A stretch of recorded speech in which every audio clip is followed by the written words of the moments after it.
And action, Jackson. Mine probably won't be as short as Nick's, but No problem. we'll try to make it short. So I'm going to do a little bit of a background on it first. But essentially, it's security through obscurity, or Steganography, literally meaning covered writing. So it's writing hidden messages in a way that no one apart from the sender and the intended recipient suspects the existence of the message. So kind of as an example, if I were to take money and lock it in a safe, that's security. If I take all my money, bury it in the woods somewhere that I only know, well, that's kind of security by obscurity. So money in the safe, what's that protected by? It's protected by the safe itself. Money in the woods, how's that protected? I'm the only one that knows it's actually in the woods. So in cryptography, basically you make the obscurity element as small as you can, and you get most of your strength residing from strong measures rather than people not knowing stuff. Steganography, that's the opposite. It's essentially the poor cousin to cryptography. And it actually even dates back to ancient times where people would etch messages in wooden tables, cover them over with something like wax, or even tattooing a message on someone's head while it was shaved, and then their hair would grow back, can't see it, shave their head, it's there. So going to the demo real quick here. So I have set up kind of a bunch of pictures here and stuff. So if we open up command prompt, go to my B drive here. So let's see, read files. So I got all my stuff here, and then what we're going to do is we're going to copy using our B flag. What that's doing is it's treating it as binary mode, so it's going to concatenate the files, ignoring the end-of-line characters, so it'll just kind of put it together all at once. So if we grab, say, my image 3 here, .jpg, new edit type, and this might help. We create a message.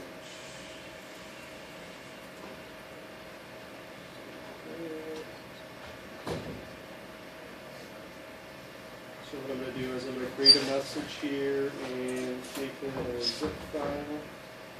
And then, so we're going to take image3.jpg here and combine it with my message.zip. And then we're going to name that final image3.jpg. So it's all set. So if I were to go back over here, we have my final image 3. Just looks like a regular picture, so you could shoot that as an email or something to somebody. But what's kind of cool is if I go here and oops, can't see extensions. There it is. So take the JPEG off of this and make it a zip file. Go ahead.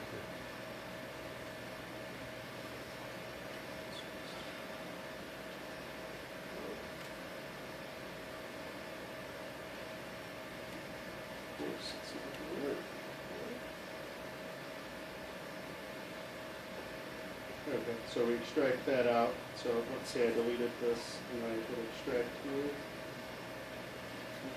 Message.text, there's my message. So I was able to pull it out of there. Likewise, got a song here.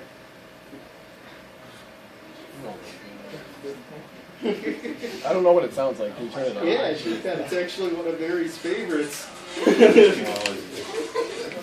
I think I know another girl that likes it. She's not here right now. So likewise, we can run the same thing. Say we use image1.jpg in this case. And take our song here.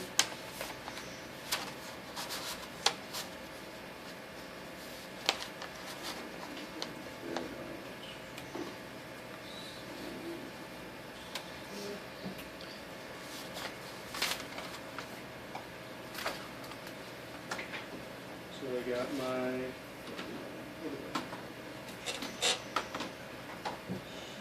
image 1.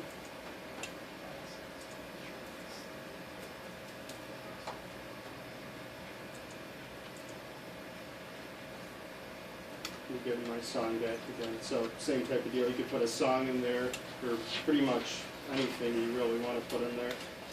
Another thing you can kind of do, we could take, say, the syllabus from our class here. We could even embed something within that. So I could take my, this is my message here, and put it into the syllabus of the class. So likewise, we would do our copy dash B, and then we would take syllabus dot PDF.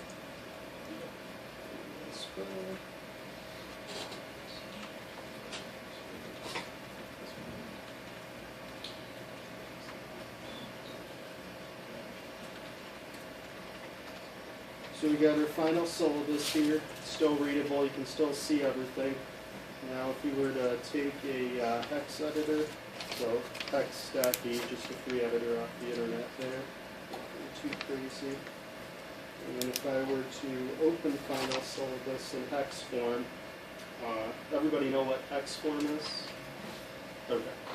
If we scroll down to the very end of this, after the PDF, so there's our end of file marker. This is my message, so that's right in within. You could also encrypt the messages within it too. So I mean, hypothetically, I could go in here and where it says this is my message, I could grab this hex value here and say I save that in message instead. And then we run the same command, place it out. So now if we go back into my XD, we open up final syllabus again. Now you have all this craziness here that you really can't read, but if the person you were sending it to, you knew that it was there, you could actually kind of convert that out. So let's say we took Excel here, and grab our values, so we got what, 74, 68, 69, 73, 20, 69, 73, 20,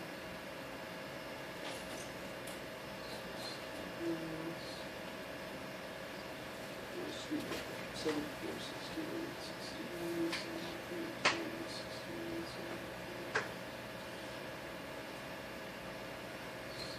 73 twice.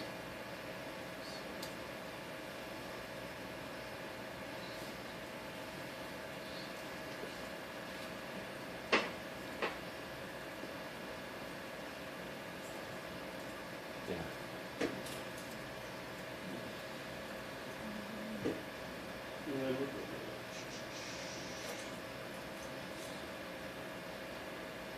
So we're going to convert these over to decimal characters. Let's chart out the values.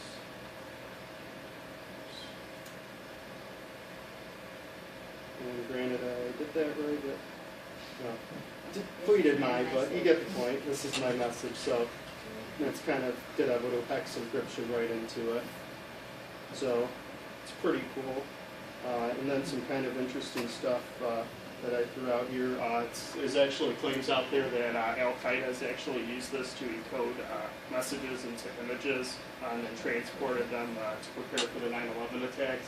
And the FBI has kind of determined that the Russian Foreign Intelligence Service actually uses this for agents undercover, non-diplomatic cover to send them messages and use communication methods with them. So that was kind of interesting. And some references, and that's about it. Any Nice. questions? 9 minutes, not bad. Not Does it bad. That's make the actually file good. size bigger? What's that? Does it make the file size bigger when Yes. you add something? Yep, it does make the file size bigger. So we had, let's see, if we took a look at syllabus here, 44686, and then final syllabus 44739. So it's essentially combining. So if you had a picture that somebody shot you on an email, and it's like, you know, a gigabyte or something, probably a bunch of crap in it. Chris? Could you send like attach a hidden picture to a message? Yeah, you can. You do the Yeah, you reverse can go too? vice versa. Yeah. Okay. You can interchange it and stuff. So I mean, it's commands are pretty simple. So it's kind of something cool you guys can play around with and try it out. Try different things. So you can do pictures, PDFs, Word documents, MP3s, PowerPoints, whatever. Pretty much any file format. The reason why it worked for a PDF and for a JPEG file is because they have end-of-file characters in the file. So when anything afterwards, it just ignores it. So when he switches it to a zip file, it opens it up as a zip file. When he switches it to a JPEG, it switches it back to a JPEG. But if it was a text file, you'd see all this gobbledygook because there's no end-of-file character on it. So if you appended to a text file one of those pictures, when you opened it as a text file, you'd get text, but it'd be a bunch of stuff besides the text you had, so you would detect it. But the cool thing about it is you don't need any encryption tools, right? You don't need to have anything to encrypt anything. You just use DOS, right? The dot command, and so it's a poor man's encryption, you know, this steganography. And there's no limit to how much you can put on there, as long as the person won't notice it. But like the anonymous group has a thing called Dangerous Kitten, and it's one of those same things. It changes from a picture to a JPEG. Same thing. The problem is that little 37K picture is a half of a gig. So unless you're really, you know, not paying attention, you know, it doesn't take 5 minutes to download a 37K JPEG file, but it takes that long to download Dangerous Kitten, depending on your connection speed. So the thing is used in practice, absolutely is, but it's easier to use. But it has strengths and weaknesses. But the cool thing is, unless you suspect it, you won't ever notice it. Who cares if the file's 37K or 38K, right? Yeah. So you had a 1K message in there, and you didn't need any encryption tools. You could be anywhere. I have a question. Yeah. Say if the tutor, a person, a third party, knows about this, so a third party can do the same thing and get the hidden message, right? Yeah, they can. There's no shared secret between the sender and receiver. The third party would have to know that they've done that to the photo or to the document. Yeah, as long as they know, it's like the public evidence, right? Well, yeah, as long as they know Yeah, as where long it's as been done. the evidence is known, just a command. Right. So the third party can do this. Correct. Because the sender receiver do not share any secret value to do this. Right. Correct. Oh, okay. That's a beautiful so that's thing. the only difference. Difference from the cryptography.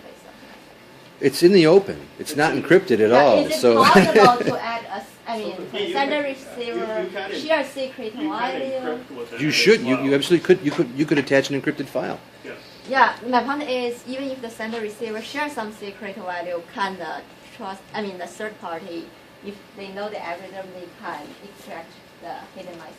They would have to know they. All you have to know is that all you have to do is suspect that file has a message in it, and you can As long open it.